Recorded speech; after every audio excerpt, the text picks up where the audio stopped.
안녕하세요. 저는 아들 하나와 함께 살고 있는 싱글맘입니다. 제 나이는 곧 50대를 바라보고 있어요. 저는 결혼을 늦게 했습니다. 아이 또한 늦게 가졌기 때문에 아들은 곧 중학생이죠. 아이에게 아빠라는 존재를 뺏어서 정말 미안할 따름이지만 의젓한 제 아들은 오히려 제 마음을 헤아려 주네요. 제 이야기를 시작하겠습니다.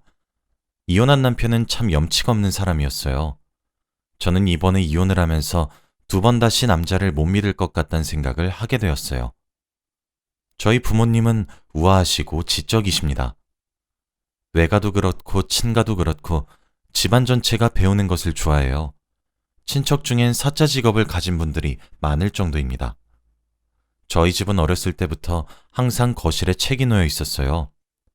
매일 부모님과 저녁을 먹으면 그날 읽은 책에 대해 가족끼리 토론을 벌이곤 했었죠. 그런 부모님의 피를 물려받아서인지 저도 공부를 곧잘 했습니다. 공부가 제일 쉬웠고 공부밖에 할 줄 몰랐어요. 그렇게 한국인류대학회에 입학하는 것도 순조로웠고 대학원까지 입학해서 원 없이 공부를 할 수 있었습니다. 저는 어렸을 때부터 과학에 관련하여 흥미가 있었고 제 전공도 과학 분야입니다. 좋은 대학과 대학원을 우수하게 졸업한 후 원하던 회사에 입사했고 연구원이 되었습니다. 사실 저처럼 박사학위까지 딸 정도면 한 분야에 관해서 적어도 10년의 세월은 노력해야 돼요. 좁은 실험실에서 10년 가까이 연구만 해온 저는 제 입으로 말하기 조금 그렇지만 순수했죠. 그리고 그 나이가 될 때까지 남자에 관심도 많이 없었습니다. 아예 아무도 만나지 않았던 것은 아니었지만 다들 짧게 만났어요. 그때는 제가 공부하는 것이 더 좋아서 제대로 된 연애를 해본 적이 없었거든요. 항상 제 학업이 1순위였죠. 그런데 입사 이후 선자리가 줄기차게 들어오더군요. 저도 결혼에 대한 관심도 슬슬 생기기도 했고 그렇게 몇 명을 만나게 되었습니다. 대기업에 다니는 사람, 초등학교 선생님 등등 집안과 직업이 좋으신 분들을 만났어요. 그런데 매번 만나면 차를 마시고 좋은 곳에 가서 밥을 먹고 또는 영화를 보거나 산책을 하고 매번 같은 패턴이었죠. 솔직히 너무 지루했어요. 드라마 같은 것을 보면 운명적인 상대가 있다고 하던데 전 사랑이 다 그런 건 줄로만 알았거든요. 순진했죠. 소극적인 남자는 저도 소극적이라서 싫었고 그렇다고 적극적으로 대시하는 남자들은 부담스러워서 싫었어요. 나는 연애랑 안 맞는구나 이런 생각이 자연스럽게 들 수밖에 없었습니다. 그렇게 원하지 않는 비혼주의가 되었어요. 하루는 다른 지역에서 열린 세미나에 참석을 하게 되었어요. 조금 먼 지방까지 가야 됐죠. 그런데 숙소로 잡아준 호텔이 생각보다 괜찮은 곳이더라고요. 세미나가 끝나고 잠만 자기엔 아까워서 라운지에 가서 혼자 와인을 마셨어요. 분위기도 취했고 유리창으로 보이는 야경이 정말 멋있었죠. 그런데 그때 한 남자가 제게 말을 걸더군요. 혼자 오셨어요? 라고 말이죠. 그런 경험이 처음이라 화들짝 놀라며 저보고 하시는 말씀인가요? 라고 되물었어요. 네. 라며 호쾌하게 웃는 미남이 한 분 서 계시더라고요. 저는 네. 혼자 왔는데 왜 그러세요? 라고 얼떨떨해하며 물었습니다. 그분은 그럼 같이 앉아서 한잔해도 될까요? 라며 제 옆자리에 앉더라고요. 솔직히 정말 당황스러웠어요. 그런 경험은 머리털 나고 처음 해보니까요. 그렇게 얼떨결에 하게 된 합석은 제가 생각했던 것보다 로맨틱했고 즐거웠습니다. 이때까지 선을 통해 만났던 남자들과의 대화는 다들 본인 자랑만 하다가 끝나거나 과시하다가 끝나서 정말 지루하고 재미가 없었는데 이 남자는 그들과 다르더라고요. 적절하게 유머러스한 농담도 던졌고 대화의 흐름이 끊어지지 않았어요. 이성과 대화하는 게 이렇게 재밌는 일인 줄 그때 처음 알았죠. 사업가였던 그 남자는 출장차 내려온 지방에서 절 마주치고 이상형이라고 말을 걸었다고 합니다. 그리고 그날은 모든 일이 잘 풀려서 기분이 좋았던 날이었고 제 옆에 앉아 있었던 남자 또한 근사했어요. 로망 가득했던 제가 사랑에 빠지기 딱 좋은 조건을 두루 갖춘 상황이었죠. 그렇게 저는 처음 만난 그와 황홀한 밤을 보냈고 다음날 침대에서 눈을 뜨고 정신을 차렸어요. 진짜 내가 정신이 잠깐 나갔었나 싶더라고요. 내가 어제 미쳤었나? 잠시 돌았었나?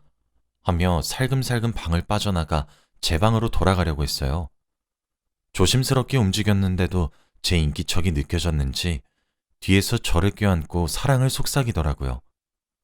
그렇게 전 남편과 만나게 되었습니다. 처음 해보는 진실된 사랑은 마약과도 같았어요. 미친 듯이 빠져들었죠. 이리고 나발이고 다 뒷전이고 남편 하나만 바라보았습니다. 둘 다 나이가 조금 있었던 터라 1년 정도 연애를 하니 양가에서 결혼 얘기를 누가 먼저랄 것도 없이 꺼내더군요. 그렇게 양가의 축복 속에서 저는 사랑하는 사람과 결혼식을 올렸어요. 신혼생활 내내 행복했습니다. 무엇보다 남편은 제가 일하는 모습을 무척 존중을 해주었어요. 제가 가지고 있는 직업에 대한 프라이드, 열정 모두 좋아해 주었죠. 제 생애 가장 행복한 시절이었습니다.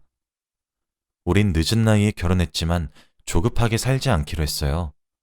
그렇게 천천히 아이를 가졌습니다. 그렇게 눈에 넣어도 아프지 않을 제 아들이 태어났어요. 하지만 그 행복은 제가 예상치도 못했던 순간에 산산조각으로 깨졌죠. 전 결국 작년에 남편과 이혼을 하게 되었거든요. 제가 이혼하게 된 이야기에 대해 말씀드릴게요.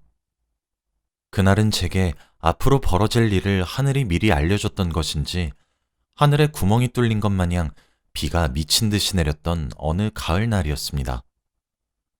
결혼한 지 10년이 넘어가니 불꽃처럼 튀는 사랑의 형태는 점점 연탄불처럼 은은한 사랑으로 변해갔어요. 여전히 서로를 존중하고 사랑하고 아끼는 것은 변함이 없었죠. 그런데 그날 제 휴대폰으로 이상한 문자가 한 통이 오더라고요. 발신자 번호가 없는 문자였죠. 그런데 그 문자에 첨부된 사진엔 어떤 남자의 뒷모습이 찍혀 있었습니다. 익숙한 뒷모습이었어요. 제가 10년 넘게 살을 부비고 살았던 제 남편의 모습이 확실했어요. 그런데 문제는 사진 속 남편은 누군가의 손을 꽉 붙잡고 있더라고요. 어떤 남자의 손을 말이죠. 믿기지가 않더라고요. 결혼 생활이 10년이 넘도록 전 남편을 단 한 번도 의심해 본 적이 없습니다. 남편은 정말 완벽한 사람이었거든요. 자기 관리도 철저했고 일도 열심히 했어요. 그렇다고 해서 가정에 소홀했던 것도 아니에요. 늘 아들과 저를 1순위로 두고 매번 시간을 보내려고 정말 노력했거든요. 그래서 처음엔 그 사진을 받고 나서도 믿지 않았어요. 그런데 며칠 뒤 그와 비슷한 사진이 또 제 휴대폰으로 오더군요. 며칠 간격으로 주기적으로 발신자 번호가 적혀져 있지 않은 문자가 오기 시작했죠. 처음엔 남편을 믿었어요. 그런데 주기적으로 오는 남편이 찍힌 미묘한 분위기의 사진이 있었고 남편과 함께 찍힌 상대는 매번 바뀌었어요. 그래도 아닐 거라고 생각했고 고약한 놈이 남편을 괴롭히려고 한다고 생각하려고 했어요. 하지만 남편을 찍은 사진은 남편이 출장이라며 집을 비울 때, 모임에 간다고 집을 나갔을 때 등 남편이 제 곁에서 사라지는 순간마다 제게 그런 문자가 오니 마음속 깊은 곳에선 의심이 조금 생기더군요. 남편에겐 내색하지 않으려고 노력했습니다. 그러던 어느 날 드디어 제게 발신번호를 숨긴 전화 한 통이 걸려왔어요. 전 그걸 보자마자 제게 사진을 찍어 보낸 주인공일 거라고 확신하고 서둘러 전화를 받았죠. 예상했던 거와 달리 상대방 목소리는 여자였습니다. 여보세요 라는 제 말에 제가 보낸 사진들 다 보셨나요? 라고 대꾸하더군요. 당신 대체 누구야? 누군데 남편 뒤를 쫓아다니고 이상한 사진을 찍어서 이간질이냐고. 라는 제 소리에도 당신 진짜 아무것도 모르고 있군요. 라며 침착하게 대응하더군요. 그 여자는 이번 주 토요일 지하철역 근처에 있는 카페로 오후 2시까지 나오라며 자기 할 말만 하고 전화를 뚝 끊더군요. 이쯤 되니 제 촉이 이건 보통 일이 아니라고 말하는 것 같았어요. 오매불망 토요일만 기다렸습니다. 약속한 날이 다가왔어요. 저는 그래도 나름 차려입고 약속 장소로 향했습니다. 카페에 도착하니 딱 봐도 수상한 기운이 모락모락 나는 어떤 여자 한 명이 앉아서 제게 손을 흔들더군요. 저는 비장한 표정으로 그 여자 앞에 섰어요. 그랬더니 그 여잔 제가 먼저 와서 일단 음료는 제 맘대로 시켰어요. 여기 앉으세요. 라며 침착해 보였어요. 저는 용건만 말하세요. 왜 이러는 거죠? 라고 톡 쏘아 붙였습니다. 그런데 그 이후 저는 톡 쏘아 붙이기는커녕 아무런 말도 할 수 없을 정도로 커다란 충격을 받게 되었어요. 그 여자는 제 이름을 먼저 알고 있더군요. 연희 씨, 일단 이런 식으로 불러내서 죄송해요. 그런데 제 오지랖일지 몰라도 연희 씨도 알아야 할 것 같아서 이렇게 불렀어요. 저 몇 달 전에 이혼했어요. 연희 씨 남편 때문에 말이에요. 저는 아니 당신 진짜 뭐 하자는 거야? 라고 화를 냈어요. 연희 씨, 정말 아무것도 모르고 계셨나 보네요. 저 사실 연희 씨가 모르는 것도 불쌍했고 연희 씨 남편에게 복수하고 싶어서 이렇게 만나자고 했어요.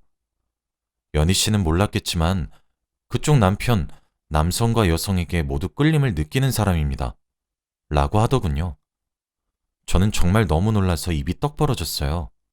이봐요. 지금 아이도 낳고 잘 살고 있는 가정 파탄 내려고 작정했어요? 말이 되는 소리를 하세요. 라며 따졌죠. 그 여자는 커피를 호롱 마시더니 네, 지금 화나시고 제가 원망스러운 거 모두 이해해요. 믿기지 않으시는 거 알아요. 저는 제 남편이 그쪽 남편과 바람이 나서 이혼했어요. 믿지 못하실 것 같아 챙겨왔는데 한번 보시겠어요? 라며 가방에서 서류 봉투를 하나 꺼내서 제게 내밀더군요. 저는 다급히 서류를 꺼내서 읽기 시작했어요. 서류를 읽고 있는 제게 그 여자는 저 그쪽 남편에게 위자료 소송도 했고 위자료도 받았어요. 당연히 이혼 소송에서 저는 승소했고요. 그 여자가 내민 서류는 정말이었어요. 그 여자가 법정에서 사용한 증거 사진들, 통화 내역, 문자 내역 등등 그 서류에 나와 있는 사람은 분명 제 남편이었죠. 순간 욱하고 헛구역질이 올라왔어요. 전 체면을 차릴 것도 없이 화장실로 달려가 빈속을 개어냈죠. 눈물이 줄줄 흐르더군요. 그 여자는 화장실까지 따라와 제 등을 토닥토닥 쳐주며 제 속이 진정되길 묵묵히 기다려주었습니다. 전 부축을 받으며 다시 자리로 돌아왔고 자세히 이야기해달라고 했어요. 그 여자는 자기 남편이 언젠가부터 수상했다고 하며 이야기를 시작했죠. 그래서 바람을 피고 있다고 확신했는데 아무리 뒤져도 여자를 만나는 흔적이 없었다고 합니다. 결국 직접 미행을 하게 되었는데 제 남편과 손을 잡고 으슥한 곳으로 들어갔다고 하더라고요. 처음엔 두 눈을 의심했지만 바람난 상대가 여자가 아니라 남자라고 하니 모든 것이 딱딱 들어맞았다고 해요. 저희 남편은 사업가다 보니 위자료로 몇천 나온 걸로는 타격조차 받지 않는 듯한 모습에 분했고 그렇게 절 찾아왔다고 하더라고요. 전화번호는 저희 집 앞에 놓여진 택배 상자에서 보고 몰래 적어와서 전화를 걸었던 것이라고 미안하다고 하더군요. 그리고 저보고 빨리 상황 파악하고 이혼 준비할 때 증거 사진 필요하면 도와주겠다고 하고 자리를 뜨더군요.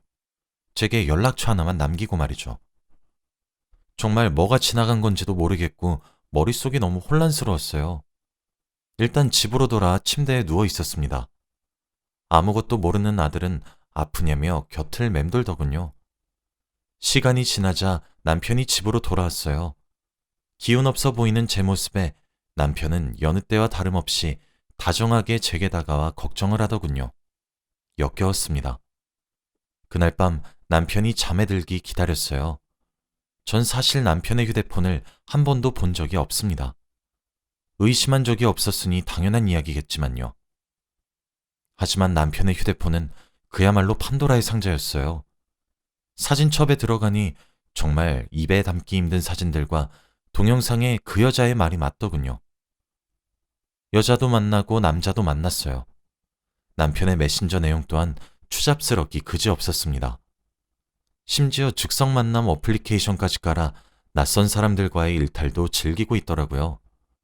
어떻게 저렇게 점잖은 얼굴로 이런 막장 같은 짓거리를 하고 있는지 최근에 만나고 있는 여자와 남자를 헤아려 보니 무려 8명이더군요.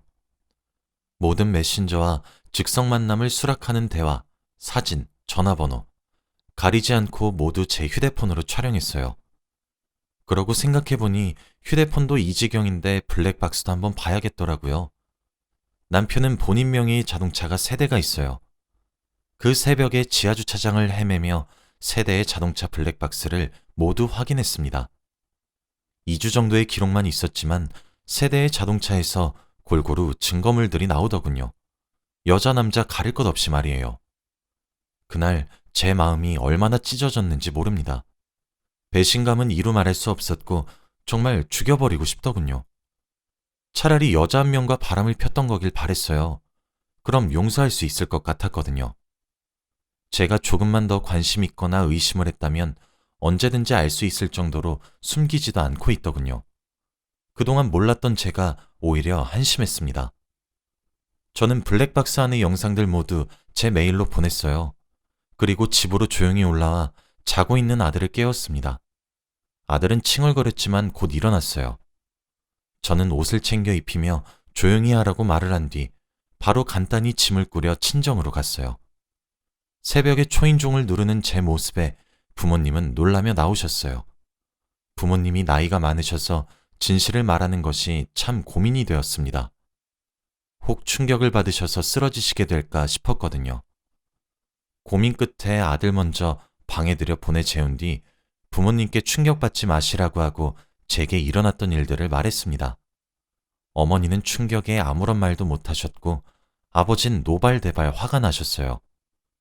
그렇게 짧은 이틀간의 시간 동안 전 그동안 몰랐었던 불편한 진실을 알게 되었고 곧바로 변호사를 선임했습니다. 남편에게 빗발치듯 연락이 쏟아졌지만 일체 받지 않았고 변호사를 통해서 이야기하자고만 얘기했어요. 정말 기가 차고 어이가 없었던 것은 만나고 있었던 8명의 여자와 남자들 전부 유부남 또는 유부녀였던 사실이었고 그들 모두가 불륜을 저지르고 있다는 사실을 인지한 채 짐승처럼 놀았다는 사실이었습니다. 상간자 소송까지 가세했어요. 그리고 제게 먼저 연락해줬던 여자분께 전화를 걸었습니다.